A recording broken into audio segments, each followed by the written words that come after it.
La manifestation qui a réuni des milliers de militants complotistes anti-vaccins, dimanche, à Montréal, inquiète des experts qui réitèrent l'importance de la vaccination pour en finir une fois pour toutes avec la COVID-19.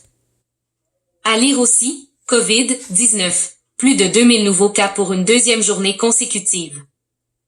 Le vaccin est le seul outil qui soit vraiment efficace pour stopper le virus et qui va nous faire gagner la bataille contre la COVID à moyen terme, fait valoir le Dr Karl Weiss, microbiologiste et spécialiste en maladies infectieuses à l'Hôpital général juif, à Montréal.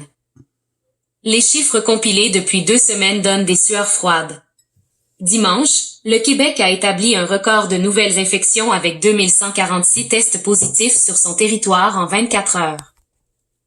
De plus, 21 décès ont été déplorés par la santé publique, tandis qu'au chapitre des hospitalisations, 1010 lits sont occupés par des patients atteints par la COVID-19. Là-dessus, 146 sont en soins intensifs. Des données qui ne parviennent pas à rejoindre les complotistes. Devant les bureaux du premier ministre François Legault sur la rue Sherbrooke, on trouvait autant des familles que des personnes âgées. Les affiches conspirationnistes et les drapeaux en appui à Donald Trump étaient bien en vue. 269 contraventions. Photo agence QMI, Mario Beauregard. Les nombreux agents du SPVM étaient prêts à intervenir. La police est intervenue avant même le début de la marche pacifique. En tout, 269 contraventions ont été distribuées à ceux qui refusaient de porter un masque ou de respecter la distanciation sociale.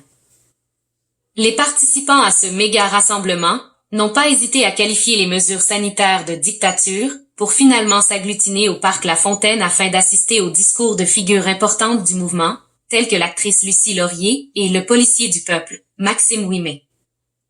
Ils exigent entre autres la fin de l'urgence sanitaire et l'administration des vaccins avec le consentement, libre et éclairé, de ceux qui les reçoivent. Les gens sont méfiants parce qu'il y a une incompréhension du processus de développement d'un vaccin. Ça nourrit de fausses craintes dans la population, résume Kevin L'Espérance, épidémiologiste et biochimiste, étudiant au doctorat en santé publique au CHUM. Photo agence QMI, Mario Beauregard.